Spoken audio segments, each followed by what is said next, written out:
কিয়ামতের মাঠে ময়দানে মাহশরে হিসাব কার্য যখন কমপ্লিট করবেন, জান্নাতীদেরকে জান্নাত দিবেন আর জাহান্নামীদেরকে আল্লাহ পাক জাহান্নাম দিয়ে দিবেন।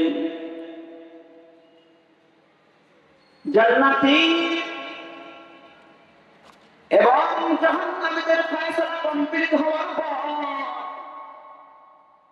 জান্নাতীরা জান্নাতের মধ্যে অবস্থান করতে থাকবে আর জাহান্নামীরা জাহান্নামের মধ্যে অবস্থান করতে থাকবে। কিয়ামতের মাঠে 19 দল, 14 দল, 72 দল, 73 দল, কোন দল থাকবে না, শুধুমাত্র কেবলমাত্র 2 দল হবে। আওয়াজ করে বলেন তো কয় দল? ওই ময়দানে মাহশরে দ্বিতীয় দলের জায়গা তৃতীয় দল হবে না, শুধুমাত্র কেবলমাত্র 2টা দল হবে। আল্লাহ পাক রব্বুল আলামিন এই 2 দলের ব্যাপারে কোরআনের অন্যত্র বলেন, ফারিকুম ফিল জান্নাহ, ফারিকুম ফিল জান্নাতি ওয়া ফারিকুম ফিস সাঈর।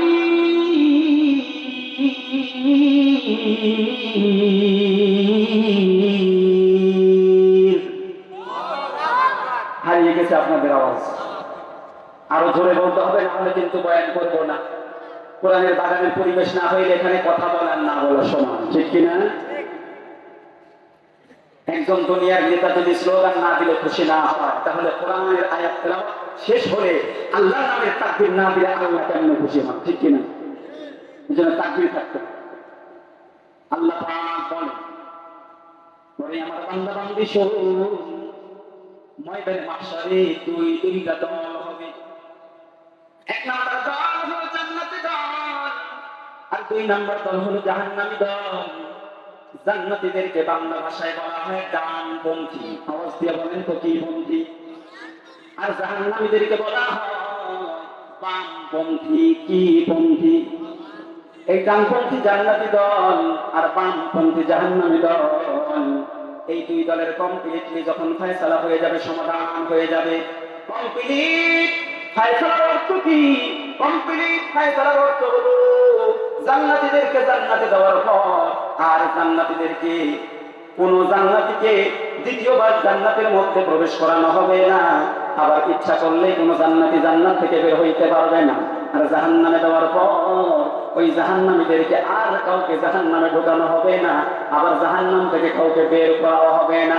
তার মানে হলো খালিদিনা ফিহা আবাদা, যারা জান্নাতে থাকবে তারা চিরজীবন অনন্তকাল জান্নাতেই থাকবে। চিৎকার করে বলেন সুবহানাল্লাহ। আর যারা জাহান্নামের মধ্যে নিক্ষিপ্ত হবে, ওরা চিরস্থায়ীভাবে জাহান্নামের মধ্যে থাকতে থাকবে। ইচ্ছা করলেও, চেঁচামেচি করলেও, হাওয়া করলেও আর জাহান্নাম থেকে তাদেরকে কোনোদিন বের করা হবে না। এই অবস্থা যখন শুরু হবে, মাঝখানে একটা জায়গা থাকবে, ছোট্ট একটা জায়গা। এই যে ডান দিকে জান্নাত আর বাম দিকে জাহান্নাম, এই জান্নাত এবং জাহান্নামের মাঝখানে একটা ছোট্ট জায়গা থাকবে, যার নাম হলো আরাফ। নাম কি? আরাফ। জান্নাত এবং জাহান্নামের মাঝখানে একটা জায়গার নাম। জান্নাত এবং জাহান্নাম খুব কাছাকাছি থাকবে। জান্নাতীরা জাহান্নামীদের শাস্তি দেখতে পাবে, আবার জাহান্নামীরা জান্নাতীদের আনন্দ ফুর্তিও দেখতে পাইবে। মারহাবা বলেন। ওই জাহান্নামের মধ্যে জাহান্নামীরা যখন অবস্থান করবে, ওরা চিৎকার করে বলতে থাকবে, আল্লাহ আর সহ্য করতে পারছে না মাওলা, জাহান্নামের মধ্যে এত কঠিন শাস্তির সম্মুখীন আমরা হয়েছি। ও আল্লাহ, আপনার কুদরতি হৃদয়ের মধ্যে কি মায়া হয় না? আমরা খুব কষ্ট করতেছি আল্লাহ। এই জাহান্নামের আগুন একদিনের জন্য আপনি জ্বালান নাই, করান নাই। এই জাহান্নামের আগুনকে 3000 বছর পর্যন্ত আপনি প্রজ্বলিত করেছেন, পুড়িয়েছেন। এই জাহান্নামের আগুন এতই উত্তপ্ত, এতই প্রজ্বলিত আল্লাহ, সব ওর পার্শ্বকে খেয়ে ফেলছে, এতই প্রজ্বলিত আর দাও দাও করতেছি, আমরা সহ্য করতে পারছি না। ওরা চিৎকার করতে থাকবে, তারপরেও তাদেরকে জাহান্নাম থেকে বের করা হবে না। আর জান্নাতীরা জান্নাতের মধ্যে জান্নাতি নাজ নিয়ামত উপভোগ করতে থাকবে।